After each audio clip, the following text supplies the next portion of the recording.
Lo vemos perfecto. Perfecto, listo. Muy bien, entonces vamos a abordar este primer tema. Se trata de, vamos a responder a esta pregunta: ¿por qué las empresas son el motor de la sociedad? O son un motor de la sociedad, no son, digamos, el único, pero son un componente esencial, fundamental del desarrollo y de la generación de riqueza y bienestar en las sociedades. Bueno, primero definamos, como siempre, ¿qué son las empresas? La palabra empresa viene del latín imprehendo, que significa descubrir, percibir o darse cuenta de algo. Si lo miramos en el diccionario de la Real Academia Española de la Lengua, se puede encontrar como toda tarea difícil y trabajosa que se comienza. En ese sentido, digamos, viéndolo de una manera amplia, definiéndolo como lo define el diccionario de forma amplia, es todas las tareas que realizamos diariamente los seres humanos cuando buscamos mejorar nuestra condición. Siempre que buscamos mejorar nuestra condición, que estamos iniciando acciones que implican pues nuestra despliegue de nuestras capacidades intelectuales, de físicas, etcétera, y que eso tiene un componente de dificultad, de reto. Estamos realizando una función empresarial en sentido amplio. Las empresas también ustedes pueden encontrarlas desde históricamente. La palabra empresa fue surgiendo en la Edad Media en Europa, cuando se decía que los constructores de las antiguas catedrales medievales europeas, que son unos prodigios, unas maravillas que todavía están en pie, estaban realizando una labor empresarial y se les decía los empreiteiros en portugués, o se les decía los entrepreneurs en francés, que de ahí se tomó la expresión para el inglés, o empresario en el español, todas lenguas romances o con relación con el latín original. Y de ahí fue variando hasta que también se refería a todas las misiones que se emprendían, precisamente a todas las aventuras, porque también otra forma de decir, por ejemplo, empresa en inglés es el venture, es la aventura. O sea, la empresa como actividad o tarea difícil y trabajosa tiene una relación también con la aventura que se comienza, que se inicia. Entonces vamos a emprender algo, vamos a asumir un reto. Y en ese sentido, entonces las empresas son fenómenos que se ven en todas las sociedades. Es propio de la humanidad, es propio de los seres humanos, esa función, ese sentido empresarial. Ya si lo tomamos en un sentido mucho más preciso, mucho más reducido en cuanto a su significado, podríamos decir que empresas ya son, eh, digamos, lo equivalente a estructuras organizadas, digamos, de acuerdo con las leyes de un país, que pueden ser generalmente sociedades mercantiles, pero esa ya es una definición demasiado pequeña. En la realidad vemos que las empresas es una acción mucho más amplia que todos los seres humanos desplegamos, realizamos para mejorar nuestra condición, buscando mejorar nuestra condición, y tiene las siguientes características. Primera, es una acción humana deliberada que busca mejorar. ¿A qué se refiere esto? No es una acción de los animales, no tiene que ver pues con otras especies, sino con la nuestra, y tiene una característica esencial, y es que es deliberada, o sea, podría no hacerse.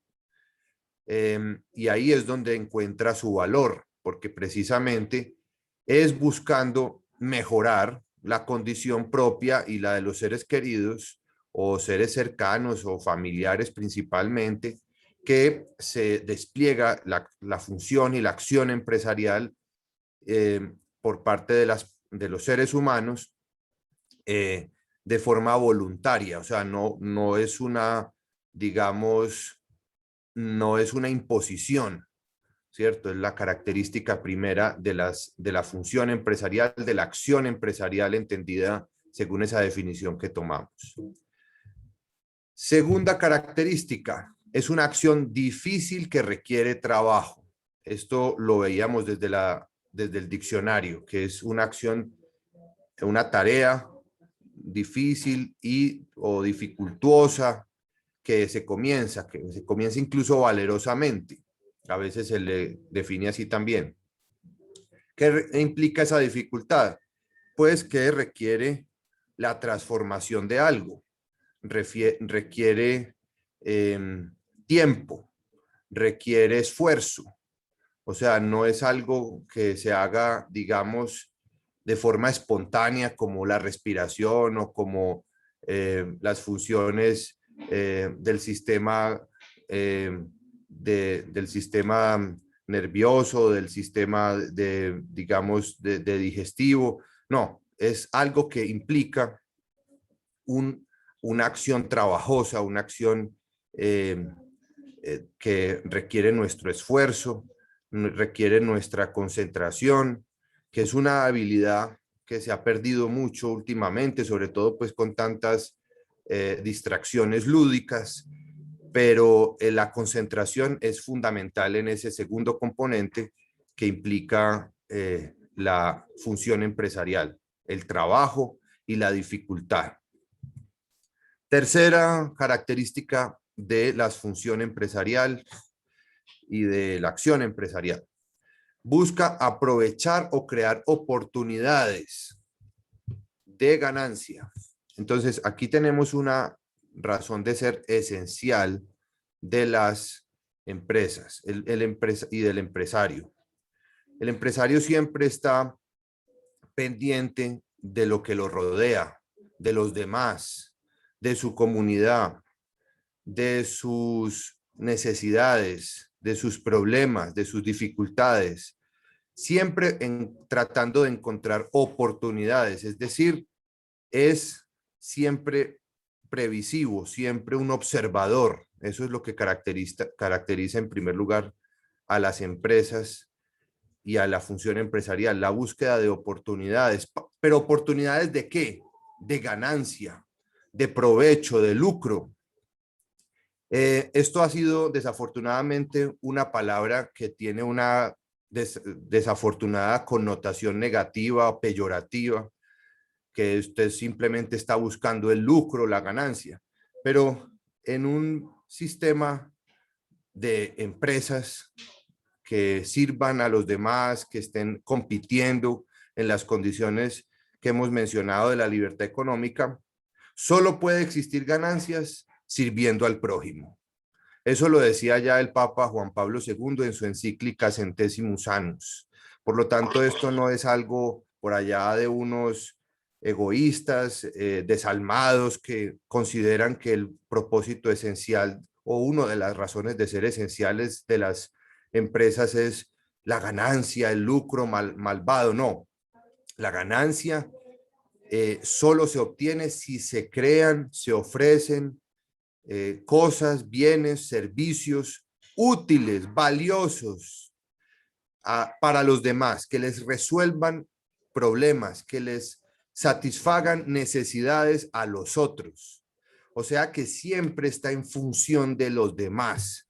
No es una función aislada, la de las ganancias. No es una persona, digamos, aprovechándose de forma maligna de los demás. No, porque esa sería una función contraria a la real empresa, a la función empresarial bien entendida, que sería el que busca oportunidades o crear las oportunidades a partir del robo, del saqueo, a partir de la esclavización de los demás. Así sucedió durante gran parte de la historia de la humanidad. Los que se enriquecían y tenían ganancias y beneficios era porque o oprimían, robaban, saqueaban a los otros. En cambio, en este sistema de libre mercado, de libertad económica, solo es posible que una empresa honesta obtenga ganancias a partir de la creación de valor para los otros. Entonces, eso es la constante, digamos, función de las empresas de negocios, estar en búsqueda de encontrar las oportunidades o incluso de crearlas cuando tiene una idea de negocio, que ahorita veremos cómo está esto atado en el proceso de desarrollo empresarial. Muy bien, entonces este aspecto fundamental. Aquí tenemos que tener en cuenta que las empresas no son ni ricas ni pobres. Lo que sí son es de distintos tamaños. O sea, las empresas, decíamos, son acciones organizadas que realizan los seres humanos y como estructuras son siempre imaginarias. No tienen una capacidad psíquico-física como los seres humanos. Detrás de ellas estamos los seres humanos, ya también lo identificábamos. Y son los seres humanos los que serán ricos o pobres o tendrán abundancia o escasez, pero las empresas es de distintos tamaños. Y entonces encontramos que puede haber empresas micro, empresas pequeñas, en el caso colombiano pues se dividen así, medianas o grandes empresas. ¿Qué tan grandes son las empresas en Colombia? Apenas, ¿cómo les parece? El 0,44% de todas las empresas que hay en Colombia son grandes, más o menos unas 7.221. Medianas son el 1,44%, más o menos 23.701 empresas. Pequeñas ya son el 5,57%, unas 91.470 empresas, y las microempresas son la enorme mayoría, son 92.000, son el 92,55%, 1.521.449 empresas aproximadamente, porque esto está en constante cambio. Nacen y se desarrollan o mueren o se acaban con mucha frecuencia. Es como decía otro gran economista, Joseph Schumpeter, es un sistema de destrucción creativa, porque constantemente están en adaptación, en cambio, se crean y se cierran empresas por diferentes razones. Pero lo importante es que miren que la idea de empresa, que a veces uno cuando habla con los colaboradores de las empresas o con personas, trabajadores en la calle, etcétera, tienden a pensar que una empresa es algo muy estructurado y muy grande, y piensan es en las grandes marcas, ¿cierto? Cuando en realidad las empresas son desde tiendas o pequeños talleres o, digamos, incluso desarrollos en la casa de empresas de arepas, de helados, de empanadas. Eso es gran parte de lo que constituyen las verdaderas empresas en el caso colombiano, y son las que más asumen los impuestos. El 90% de todos los impuestos que se pagan en Colombia lo pagan las empresas. Y si la mayoría de las empresas son microempresas, también ellas son las que llevan buena parte de esa carga. Aunque en cuanto a impuestos, la mayor carga tributaria está entre las medianas y las grandes, en cuanto a aporte. Pero de todas formas, no se debe menospreciar el aporte de las otras. Ahora bien, todo esto está medido por la cantidad de empleados, de ingresos, etcétera, pero hay también un fenómeno importante que hay que aclarar, y es que aquí hay unas que no se contabilizan y que son millones. Son más o menos la otra mitad de toda la producción en Colombia, que son las empresas informales. También son empresas y no están en la formalidad por muchas razones, pero entre otras, muy importante, es por los costos de ser formal y los límites que se les pone desde el punto de vista de tributario, regulador, etcétera, para poder, y laboral, para poder formalizarse. Entonces, mejor se quedan en la informalidad y no asumen los compromisos que éstas sí están asumiendo. Pero eso es otro tema que podemos mirar en otro momento. Ahora bien, identifiquemos entonces 3 elementos propios de todas las empresas. El primer elemento característico de todas las empresas es que agrupan a seres humanos de forma cooperativa. Es decir, las empresas son asociaciones humanas, como lo decíamos en la definición. Pero esa asociación de seres humanos están cooperando, están aportando. Cuando vemos las formas en las que se constituyen las empresas, unas veces las personas aportan capital, es decir, ahorro que tienen destinado a invertirlo para que se vuelva productivo a través de las empresas, o también aportan trabajo, o aportan conocimientos, o aportan ideas, o aportan también una combinación de varias, o aportan bienes, maquinaria, un lote, una bodega, etcétera, y todos ellos van encajando sus aportes, que es lo que llamamos pues socios industriales, socios capitalistas, diferentes pues categorías de socios, y entre ellas van sumando esfuerzos, conocimiento y trabajo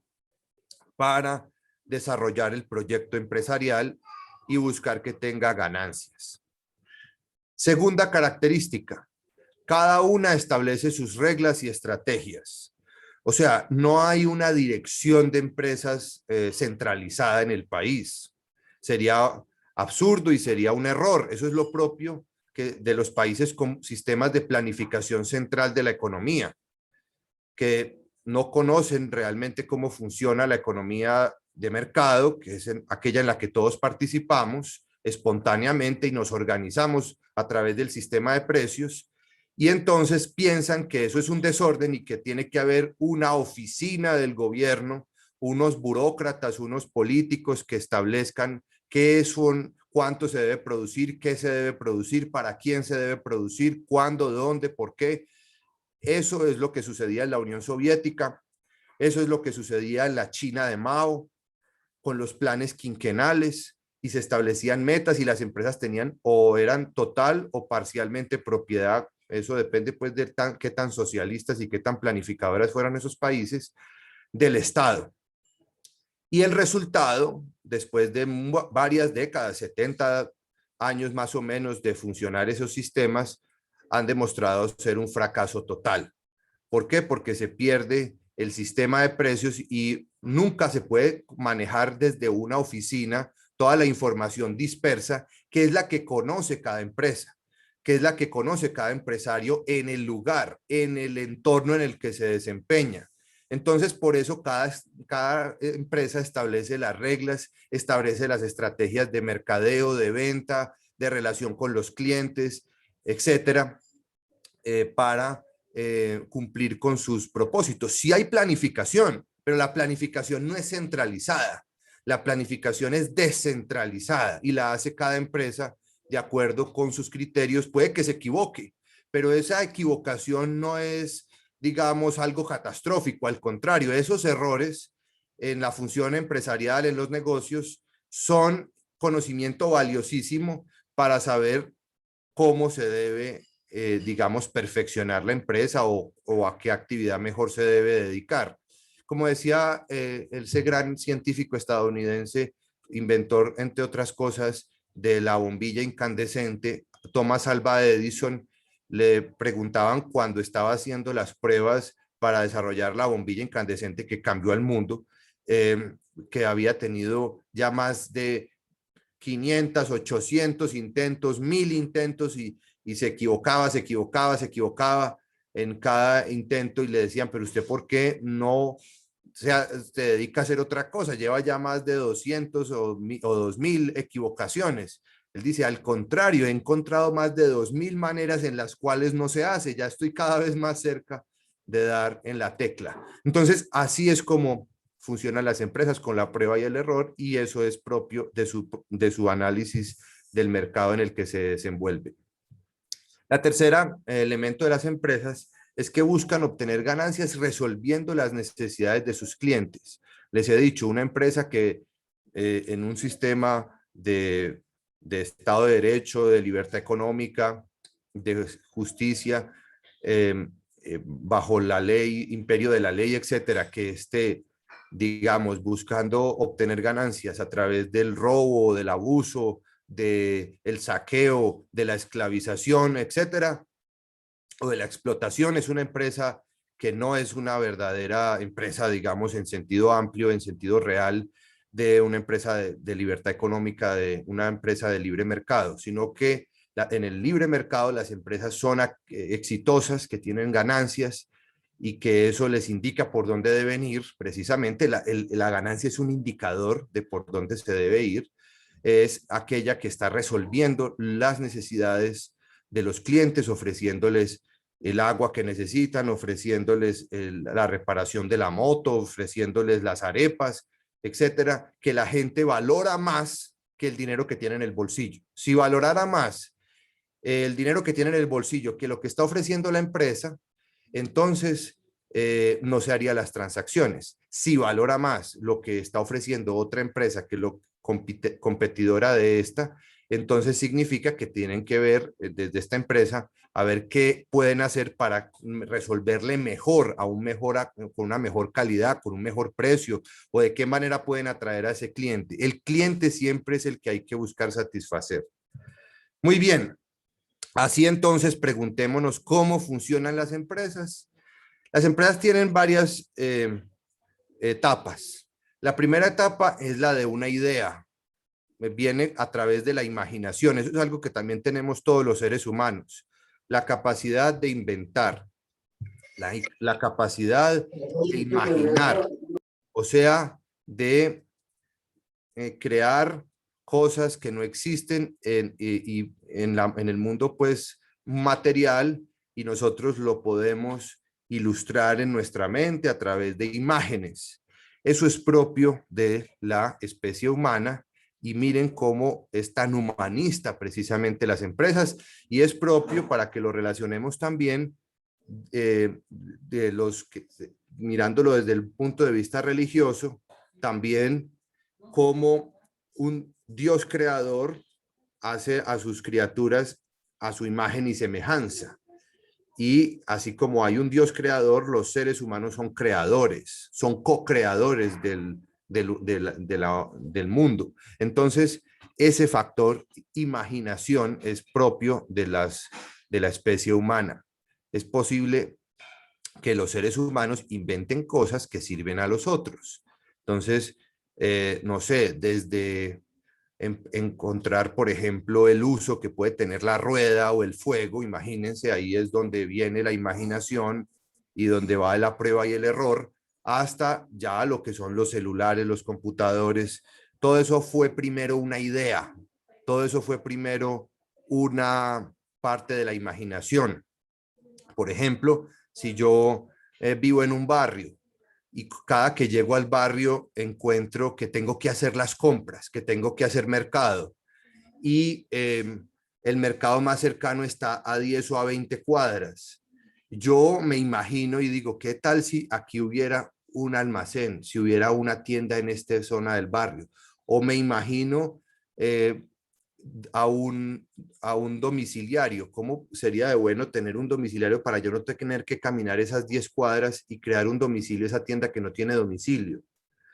O lo mismo, un taller de motos o lo que sea, ¿cierto? Eso siempre estuvo primero en la mente. Hay una idea que puede ser buena o mala, vamos a ver, pero todo empieza por una idea en la imaginación de alguien.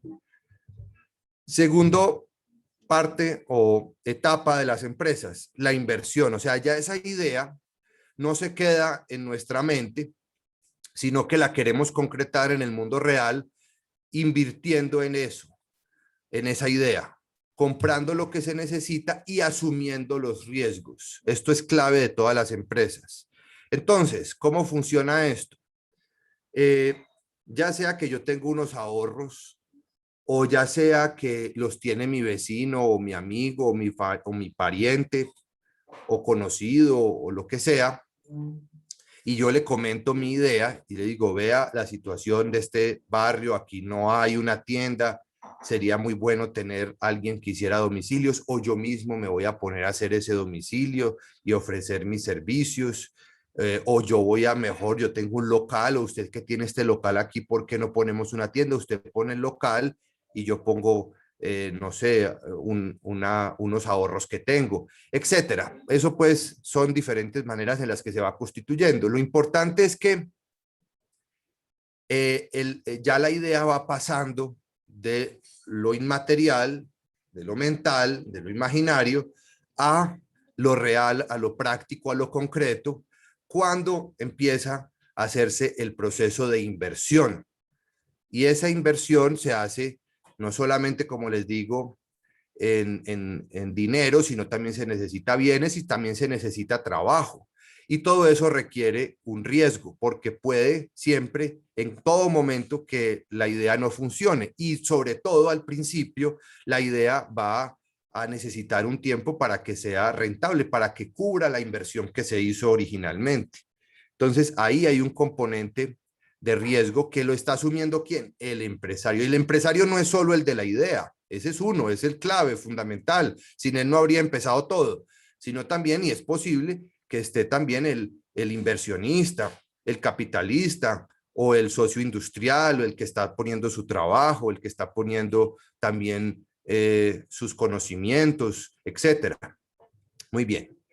Tercer componente, donde ya, digamos, en términos muy generales, ya, digamos, se concreta la labor del empresario, que es la venta, es el propósito, es el gran fin al que se llega después de haber tenido la idea y de haber hecho las inversiones necesarias en tiempo, con riesgo, con dinero, con capital, etcétera, para poder poner en marcha la empresa.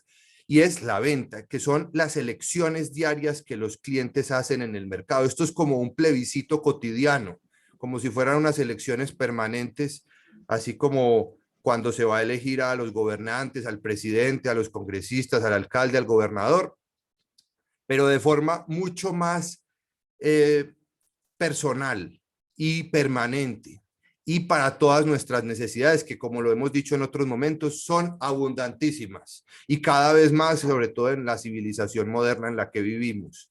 Entonces tenemos la capacidad de elegir el celular que más se acopla a nuestros gustos, intereses, a nuestro presupuesto, lo mismo en cuanto a la ropa, en los colores, la comida y etcétera. Cuantas más opciones tengamos, pues será mejor precisamente para los consumidores.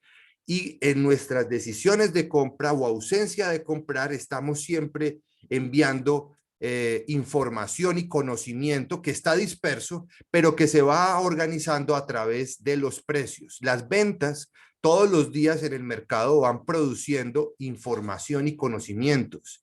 ¿Sobre qué? Sobre qué está eligiendo la gente. Entonces, vamos conociendo cada vez más, por ejemplo, que a la gente le gusta comprar, no sé, determinadas marcas de zapatos o de ropa, o les está gustando comprar este tipo de plato, está consumiendo más huevos o más tomate.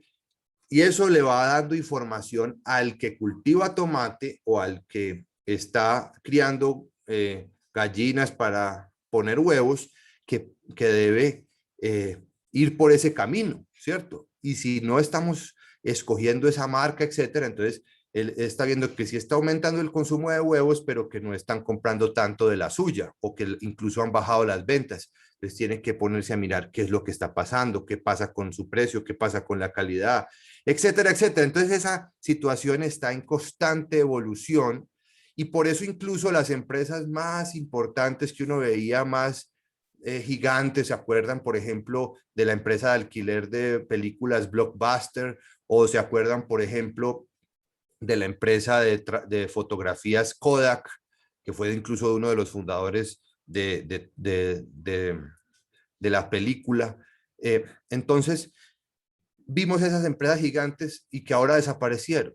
¿Qué pasó? Las decisiones de consumo de los consumidores empezaron a cambiar y empezó a cambiar, por ejemplo, de alquiler de películas en un almacén, etcétera, en una tienda, por Netflix y por estas otras plataformas de Internet. Y entonces la otra empresa salió del mercado porque no se adaptó, porque no estuvo atenta a las necesidades de sus clientes. Y lo mismo puede decirse sobre las cámaras de rollo. Ya también pasaron a la historia y prácticamente son piezas de museo. En cambio, ya todo ustedes los ven, incluso ya ni siquiera se venden casi cámaras, sino están integradas en los celulares, así como otra cantidad de cosas. Entonces, bueno, todas esas decisiones, eso está en constante cambio y se van creando oportunidades y desarrollando, y con las decisiones de las ventas en ese plebiscito cotidiano. Entonces, las empresas tienen que estar haciendo campañas, es como un político en campaña, permanentemente buscando que lo escojan a él y no a la competencia. Así entonces llegamos a tres cosas importantes que hacen las empresas. Primera cosa importante que hacen las empresas: generan riqueza resolviendo problemas de los demás. No hay otro sistema, no hay otro mecanismo que hemos encontrado los seres humanos para crear riqueza resolviendo problemas de los demás que a través de las empresas privadas de negocios. Las otras formas de crear riqueza es unas formas, digamos, deshonestas, a través, les he dicho, de la esclavización, del saqueo, del robo, del fraude, pero nada de eso es manera honesta de crear riqueza, ni está basada en decisiones libres, pacíficas y voluntarias de las personas. En cambio, este sistema de libre empresa, de libre iniciativa, el sistema de libre mercado, es el único sistema conocido por la humanidad en el cual las transacciones entre compradores, vendedores, clientes, productores se hacen de forma pacífica, voluntaria, y crean riqueza para las partes. Ya explicamos en el capítulo de por qué la riqueza no es una torta, sino que se produce, que la riqueza es la creciente disponibilidad de medios para satisfacer nuestras necesidades. Y es, por lo tanto, no solo el dinero, no solo esos papeles que ustedes ven ahí, que a veces se confunde con riqueza. Sí lo es en la medida en que tenga la utilidad, en que sea viable y posible y disponible en un momento y lugar determinado para resolver necesidades, para satisfacer necesidades. Pero les he dicho, por ejemplo, el caso de cuando estamos en un desierto. En ese contexto, perdidos en un desierto, puedo tener sacos de dinero, pero ahí, digamos, no es riqueza. La riqueza es cuando tengo efectivamente a mi disponibilidad cosas que necesito, como agua, como, no sé, como una cachucha, un gorro, como, no sé, llegar a una piscina. Ese tipo de cosas sí son riqueza en ese contexto. O sea, la riqueza cambia según el contexto, la situación y las realidades del individuo en sus circunstancias. Entonces, es cuando le podemos resolver problemas a los demás. El empresario que se da cuenta: se perdió Bill Gates en el desierto, tengo que buscarlo y ofrecerle agua y vendérsela a $1.000.000. En ese contexto puede que valga esa agua $1.000.000 cuando encuentre a Bill Gates. Es posible. La teoría del valor es precisamente la correcta, esa, aquella que dice que las cosas tienen un valor según sus condiciones y circunstancias, no tienen un valor objetivo, como creía en su época Adam Smith o también Marx y otros.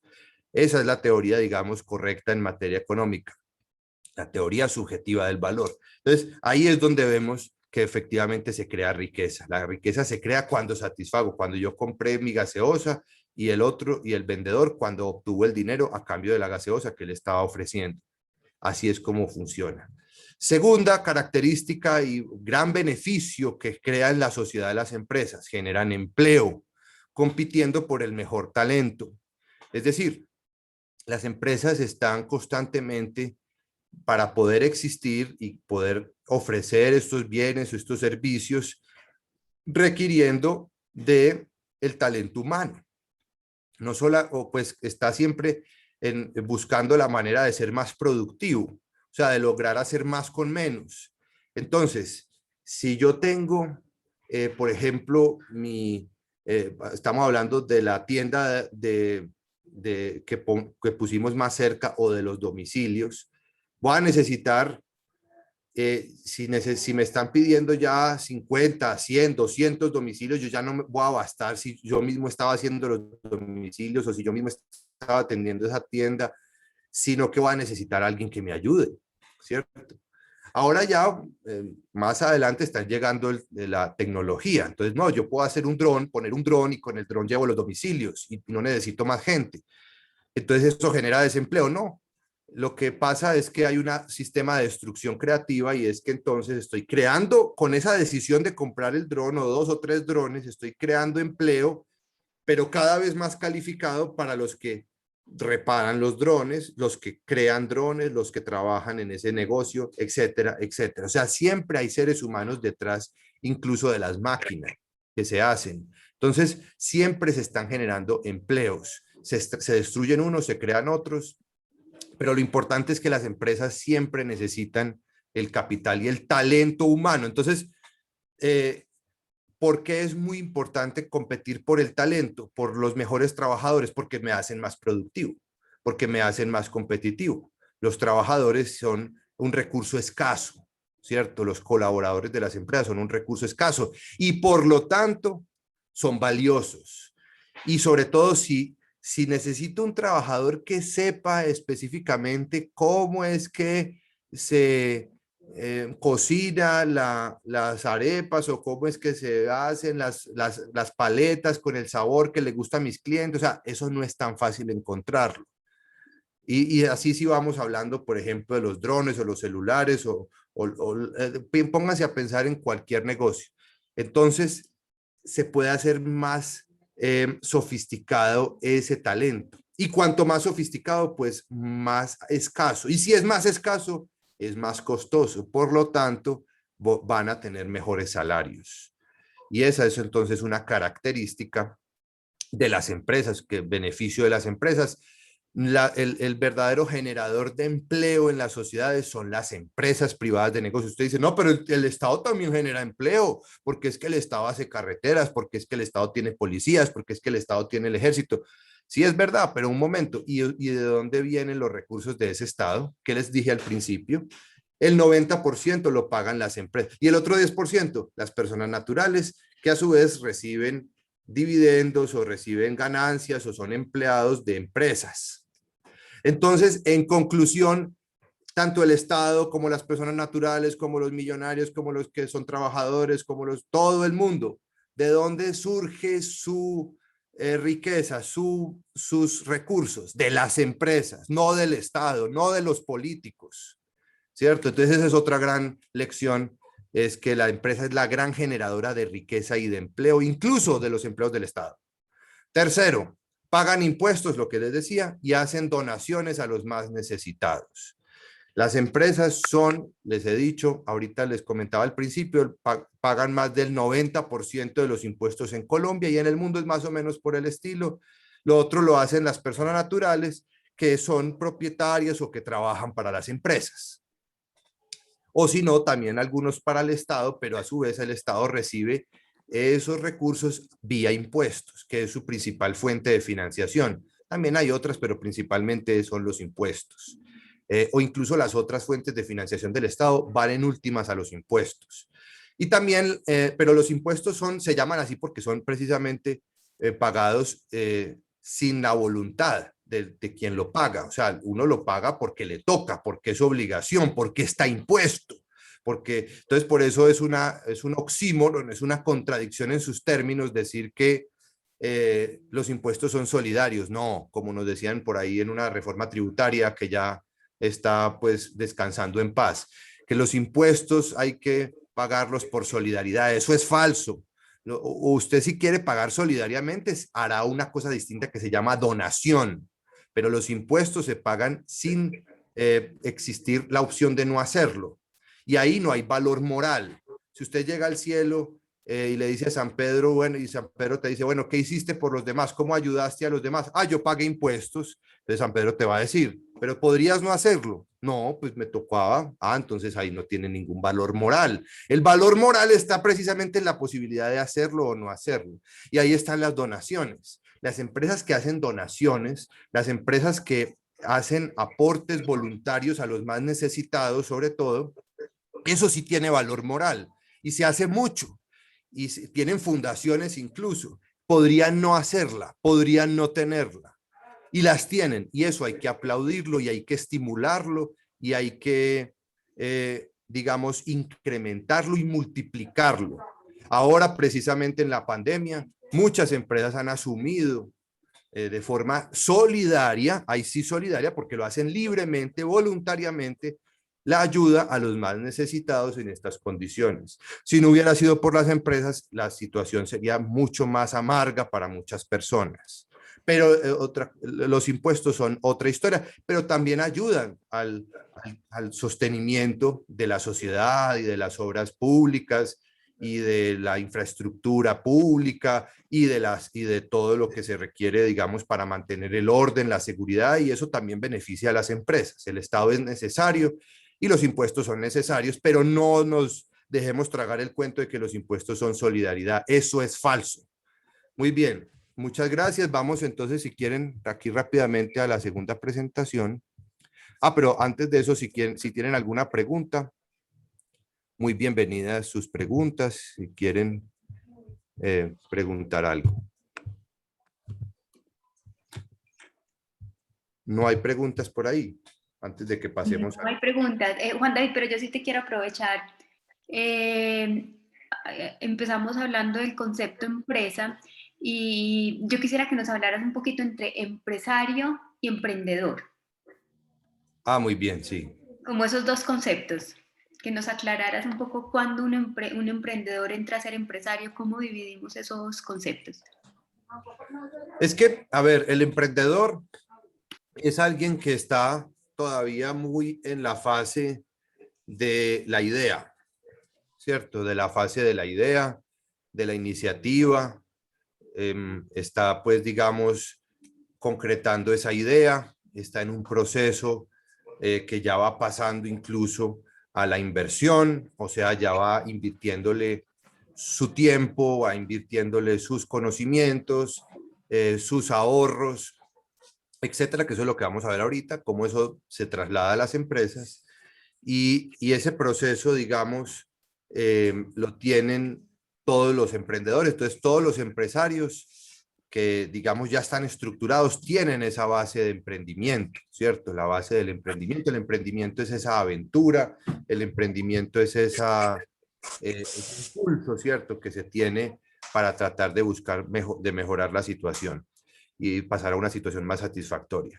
Ya el empresario es el que está metido en los tres eslabones, o sea, que invierte, que tiene la idea pues constante evolución, transformación, matización, adecuación pues a las realidades constantemente cambiantes, y ahí digamos siempre está siendo emprendedor en ese sentido, pero ya está digamos gestionando inversiones, ahorros, capital, suyo, de los demás, etcétera, y además tiene ya el componente de las ventas, ya está, digamos, reconocido por el mercado, ya tiene una estabilidad, digamos, en su profesión, es una actividad profesional ya propia de una entidad establecida, ¿cierto? Que es lo que pasa con las empresas. Entonces el emprendedor todavía, digamos, no ha logrado, o pues en general está en ese proceso para lograr esa estabilidad que ya tiene la empresa, el empresario, ¿cierto? Muy bien, bueno, si tienen alguna otra pregunta, comentario, aporte, muy bienvenido. Bueno, pues si quieren, vámonos a estos dos temas, que es nuestra calidad de vida, que es con lo que concluimos todo este ciclo. Ya después hablaremos de los países exitosos. Este ciclo lo concluimos con esta afirmación. Nuestra calidad de vida mejora con trabajo y ahorro. Vamos a ver eso cómo funciona. Entonces, primero definamos qué es el trabajo, que ahorita lo mencionábamos, que está asociado a las empresas. Es una de las cosas que hacen las empresas y que benefician en la sociedad. Son las grandes generadoras de trabajo y de empleo. Entonces, ¿qué es el trabajo? Definido de forma muy rápida, es el tiempo y el esfuerzo que las personas emplean en crear algo. Eso es el trabajo. el tiempo y el esfuerzo que las personas emplean en crear algo. De esta forma, el trabajo es cuando actuamos buscando pasar de una situación menos satisfactoria a otra más satisfactoria. Eso es propio de los seres humanos, buscar ese propósito de mejorar en la vida, y el mecanismo más inmediato que hemos encontrado evolutivamente es el trabajo. Si siempre vamos a usar, por ejemplo, el caso de Robinson Crusoe, cuando llega a la isla desierta, pues si quiere mejorar su condición, tiene que desplegar su tiempo y su esfuerzo para crear algo, una choza, para crear una herramienta que le permita, digamos, obtener, pescar o obtener o sacar los cocos, etcétera. Va a tener siempre que usar su esfuerzo y su tiempo para crear algo, o sea, va a tener que trabajar. Y eso está pues desde los tiempos más remotos de nuestra especie. Ahora, el otro concepto clave que usamos aquí y que es fundamental en el avance de las sociedades es el ahorro. El ahorro consiste en dejar de consumir cosas o bienes que tengo en este momento para consumirlos después, porque creo que van a escasear en el futuro, o porque voy a tener una ganancia más adelante si no me los consumo ahora. Esa es la definición de ahorro.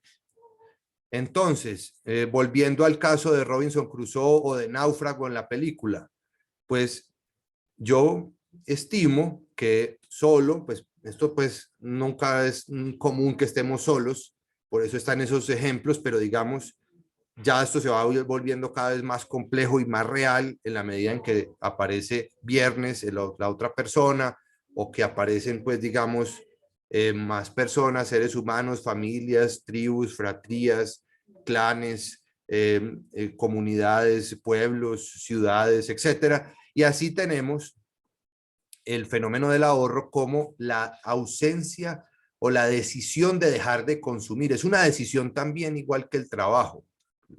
El trabajo es una decisión para desplegar mi tiempo, mis conocimientos, mis capacidades, mis esfuerzos para crear algo. Y aquí ya hay cosas creadas, bienes, cosas útiles, que decido no consumírmelas porque pienso que van a escasear en el futuro, porque va a venir una etapa, digamos, de sequía, o porque no me como todos los peces que pesqué hoy, sino que voy a dejar unos guardados para mañana no tener que pescar y poder hacer otra cosa, ¿cierto? Y así va funcionando el fenómeno del ahorro. Entonces, porque pienso que van a escasear en el futuro, porque va a llegar una crisis o una pandemia. Entonces, el que ahorró, por ejemplo, y le llegó la pandemia, pues estuvo pues mucho más protegido. Y porque voy a tener una ganancia también es porque la invierto, y ahí es donde viene la relación con las empresas, la invierto en una idea.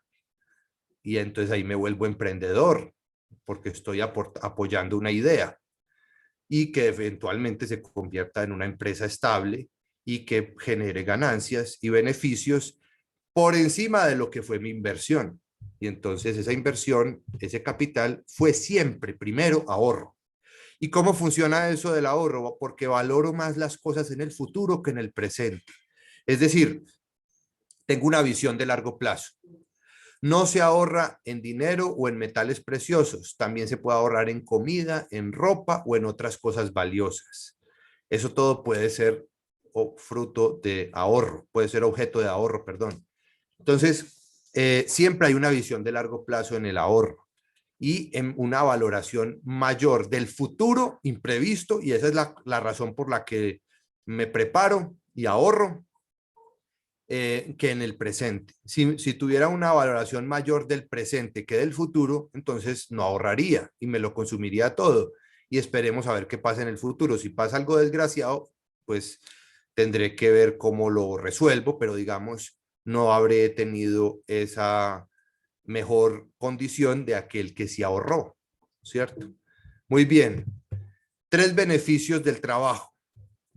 Primero, el trabajo crea riqueza produciendo cosas útiles para los demás. Insistimos en esto. El trabajo es riqueza cuando ofrezco cosas que los demás necesitan para satisfacer sus necesidades, sus deseos, sus sueños, y eso es riqueza cuando le creo un beneficio al otro, cuando el otro consigue la piña que quería para hacer su jugo de piña que tanto le gusta, o a su esposo o a su hijo. En ese momento se está creando una riqueza, una satisfacción que no es medible necesariamente en dinero, pero que sí se mide como se debe medir la riqueza, que es en la satisfacción de necesidades y de, digamos, requerimientos de la gente. Entonces, el trabajo crea riqueza. El trabajo es un gran creador de riqueza asociado a las empresas. Por eso yo les decía, si las empresas son el motor de la sociedad, el motor de las empresas es el trabajo y el ahorro. Muy bien. Segundo, el trabajo nos educa, nos da disciplina y nos relaciona e integra con otros. Esto es clave. Es precisamente en el trabajo que vamos obteniendo un conocimiento práctico. Es que el trabajo, igual que lo que funciona en las empresas, es el conocimiento práctico, el conocimiento útil que está sobre el terreno. No es solo el conocimiento, digamos, especulativo, que también puede ser muy importante, o teórico, porque no hay nada más práctico que una buena teoría, pero el trabajo, en la medida en que está en relación constante con la práctica, con la realidad, siempre nos va dando conocimientos, y nos permite además concentrarnos. Miren, el gran reto de la educación, toda la historia, pero ahora particularmente, es la capacidad de concentrarnos. Con trabajo nos obligamos a concentrarnos, no vamos a tener que estar dispersos. Obviamente, se ha medido desde la psicología que los seres humanos nos dispersamos. Aquí, pues, mientras estoy hablando, más de uno seguramente se fue y volvió. La capacidad es volver, enfocarse. El trabajo nos enfoca, nos ayuda a enfocarnos, también nos ayuda a tener disciplina. ¿Qué es eso? Es la capacidad de que si se nos fue la mente, nos volvemos a ubicar y que tenemos una tarea concreta por la cual responder. Eso siempre es muy formador del individuo. Entonces, el trabajo tiene un gran efecto disciplinador de concentración en las personas. Y además tiene un beneficio social inmenso, que es el de la integración y la cohesión social. ¿Qué significa eso? Que nos ayuda a relacionarnos con los demás para que haya división del trabajo, cooperación. Entonces, sobre todo el trabajo en el entorno empresarial está, digamos, necesariamente asociado al trabajo de otros, está asociado a el complemento de otros, o si simplemente estamos ofreciéndole cosas a los clientes, también nos implica unas relaciones interpersonales.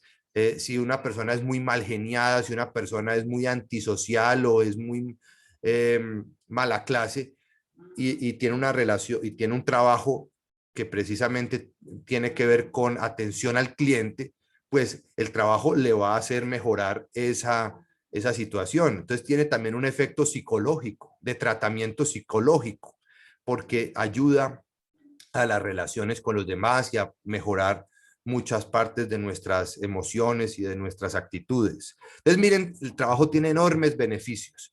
Tercero, crea una cultura del esfuerzo, la solidaridad, la creatividad y la defensa de la propiedad.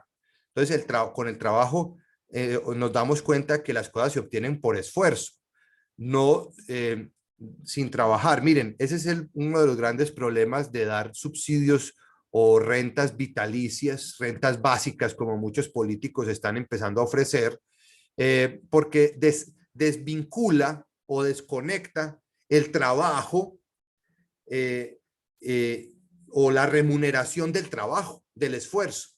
Entonces vamos dándonos cuenta que podríamos obtener cosas sin esforzarnos, sin trabajar, sin producir cosas útiles. Y eso es muy dañino.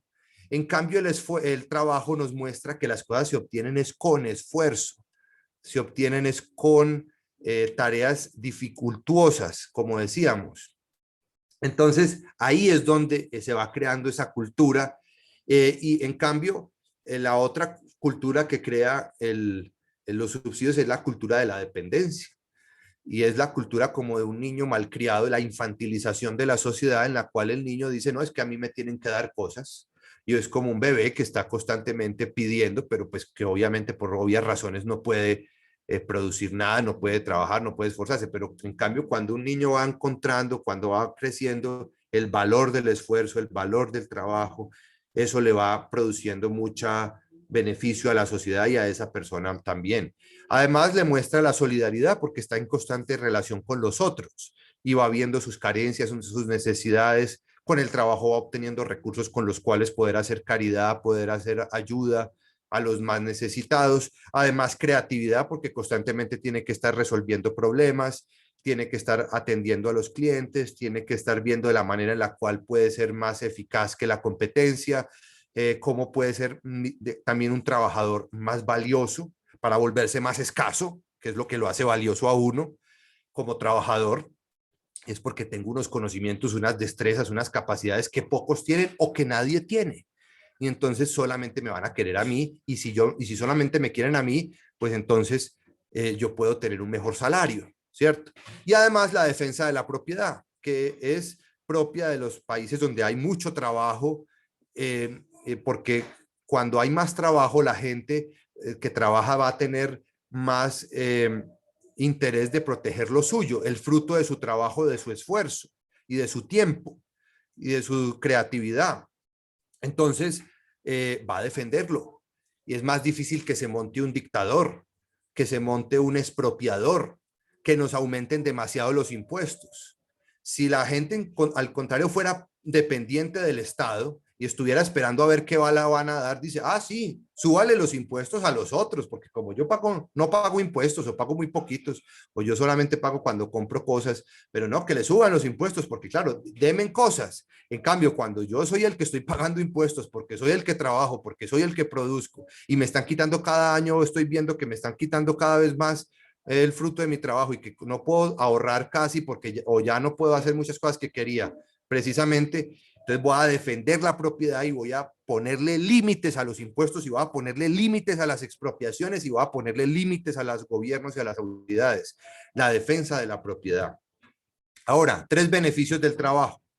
Primero, estimula la disciplina, la previsión y la visión de largo plazo. Miren, las personas que tienen éxito en la vida, así como los países que tienen éxito en el mundo, son aquellos que tienen estas características. Disciplina, que es esa capacidad de concentración, de organización, dentro de la que se incluye, por ejemplo, la puntualidad, la limpieza, el orden, la previsión, o sea, de uno trabajar en el orden, en la limpieza y en la puntualidad va creando disciplina.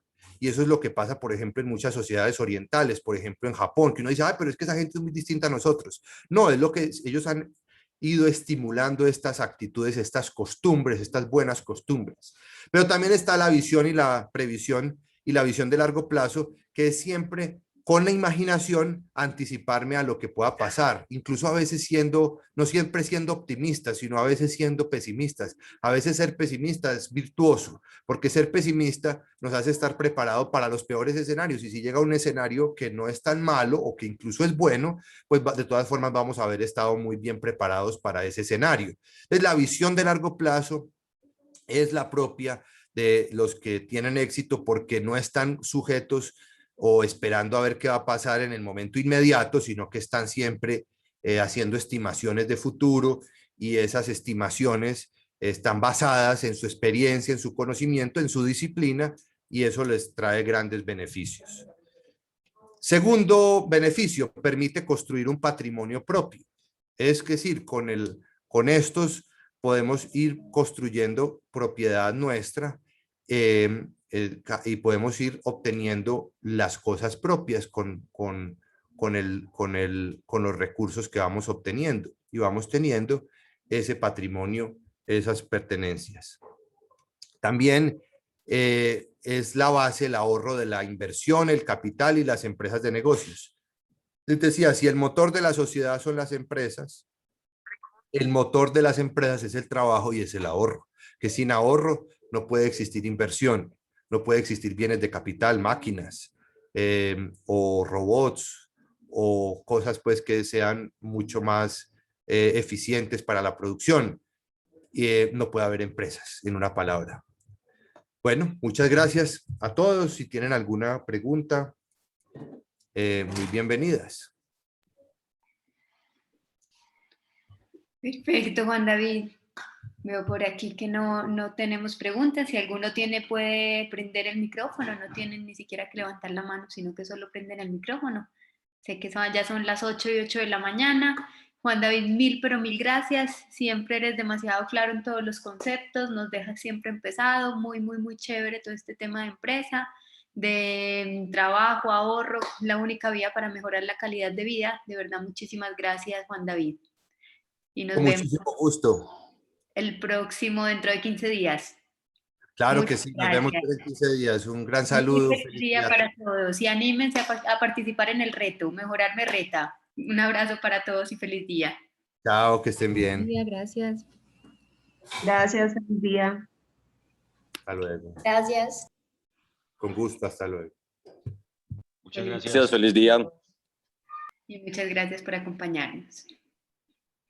Gracias, que estén muy bien. Gracias. Gracias, buen día.